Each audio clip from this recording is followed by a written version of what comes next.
আজকে আমরা দেখব যে ক্লাস 7 আর 8 এর যে সকল অ্যালজেব্রিক ফর্মুলাগুলো ইউজ করতে হয় তাদের মেন কয়েকটা দেখব। প্রথমেই আমরা এই দুটোর ব্যাপারে জানতে পারি। যদি আমি এরকমভাবে মাল্টিপ্লাই করি ট্যাবুলার মেথডে, তাহলে প্রথমে পাবো বি ইন্টু বি, তারপর পাবে বি ইন্টু এ, এইটা পাবো। সেকেন্ড লাইনে পাবো কি এ ইন্টু বি, তারপর পাবে এ ইন্টু এ, এরকমভাবে। এবার যদি আমি যোগ করি, এবার এখানে যদি এ প্লাস বি না হয় এ মাইনাস বি হতো, তখন কি পাল্টাতো? এইভাবে পাল্টাতো। বি স্কোয়ার আর এ স্কোয়ারের সাইন পাল্টাতো না, কারণ এ স্কোয়ার তো এমনি পজিটিভ ছিল, এ দুটো এই পজিটিভ, আর minus B into minus B মানে negative into negative equals positive. তাহলে এরকমভাবে আমরা দুটো ফর্মুলা পেয়ে গেলাম। এবার যদি আমি এই দুটোকে যোগ করি তাহলে থার্ড ফর্মুলা পেয়ে যাবো, মানে 1 আর 2কে অ্যাড করে পাই। রাইট হ্যান্ড সাইডে দেখতে পাচ্ছি আমি টু এ বি কেটে যাবে, থাকবে দুখানা এ স্কোয়ার আর দুখানা বি স্কোয়ার। এবার যদি 2 কমন নিই এরকমভাবে, তাহলে আমরা এভাবে লিখতে পারি। থার্ড ফর্মুলা পেয়ে গেলাম। ফোর্থ ফর্মুলা হচ্ছে, যদি আমি নাম্বার 1 থেকে নাম্বার 2 সাবট্র্যাক্ট করি তখন কী হবে? এই লাইনটার সাইনগুলো পাল্টাবে, এই হবে।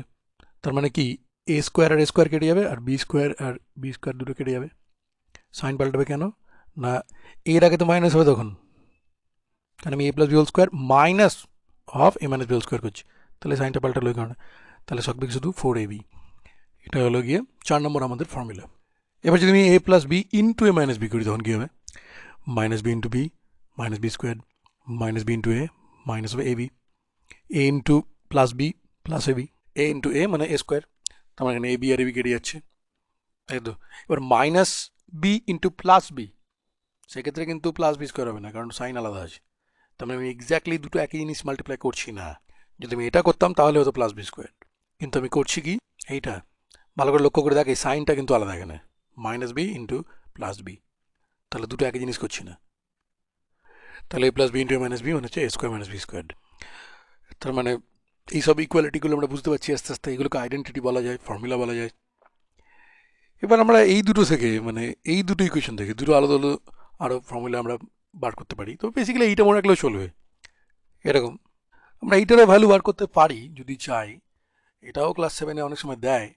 সেটা হচ্ছে যে এটা কী করে বার করবো না, প্রথমে এ প্লাস বি এটাকে আমরা একটা ইউনিট হিসেবে ধরে নেবো, দিয়ে তার স্কোয়ার করব, এরকম হলো। তাহলে যদি আমরা এটাকে এভাবে এক্সপ্যান্ড করি, এরকমভাবে পেলাম এগুলোকে। এবার যদি একটু সাজিয়ে লিখি তাহলে এরকম পাবো আমরা ভ্যালুটা। তো এত দূর করলে আশা করি 7-এ কোনো অসুবিধা হবে না।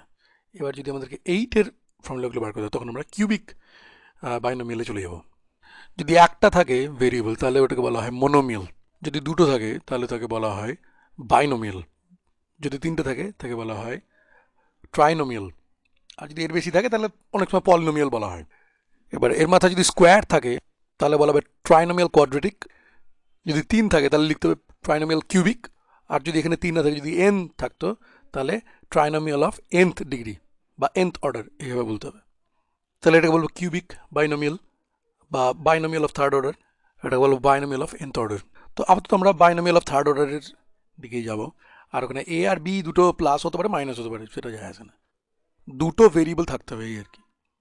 এর ভ্যালু কী হবে আমরা এটাকে এভাবে লিখতেই পারি, কারণ এ প্লাস বি টু দি পাওয়ার 3 মানে হচ্ছে তিনখানা এ প্লাস বি গুণ হচ্ছে পরপর। তো আমি প্রথমে দুখানাকে নিলাম আর লাস্টেরটাকে বাদ রাখলাম, তারপরে আমি এটার ভ্যালু জানি কি না, তাহলে আমরা ফার্স্ট আইডেন্টিটি ইউজ করে এক্সপ্যান্ড করে এটাকে মাল্টিপ্লাই করলে পেয়ে যাবো ভ্যালু। এখানে যদি আমি প্রথমে বি দিয়ে মাল্টিপ্লাই করি প্রত্যেকটা টার্মকে, এটা পাবো। তারপর যদি আমি এ দিয়ে মাল্টিপ্লাই করি প্রত্যেকটা টার্মকে দিয়ে তলায় লিখি, আর লাইক টার্মগুলোকে লাইক টার্মের তলায় লিখবো। তাহলে প্রথমে পাবো এ বি স্কোয়ার্ড, তারপরে আমি পাবো 2a স্কোয়ার বি, তারপরে থাকবো এ কিউব, তাহলে এটা পাবো এরকম হবে। এবার যদি আমি একটু এটাকে গুছিয়ে নিই, এরকম পাবো। কী করলাম না, এই বি কিউবের এই টার্মটাকে আমি এ কিউবের পরে আনলাম, আর 3a স্কোয়ার বি আর 3ab স্কোয়ার থেকে আমি 3ab কমন নিলাম, দিয়ে এরকম দেখতে পেলাম আমি জিনিসটাকে। তাহলে আমি এখান থেকেই বুঝতে পারছি যে এ মাইনাস বি হোল কিউবের ফর্মুলা কী হবে। সব সেম থাকবে, শুধু যেখানে যেখানে বি থাকবে তার আগে একটা নেগেটিভ হয়ে যাবে, আর কিচ্ছু না। আমি যদি 7 নম্বর আইডেন্টিটি থেকে যদি বোথ সাইডে আমি 3ab a প্লাস বি এই টার্মটা যদি আমি মাইনাস করি এখানে, তাহলে ডান দিকে গিয়ে এ কিউব প্লাস বি কিউব পড়ে থাকবে, তাই আমি করেছি এখানে। দিয়ে আমি সাইডটা আলাদা আলাদা করে লিখেছি, এক্সচেঞ্জ করে লিখেছি, ডান দিকটা বাঁ দিক করে বাঁ দিকটা ডান দিক করে লিখেছি, সেটা আলাদা কথা।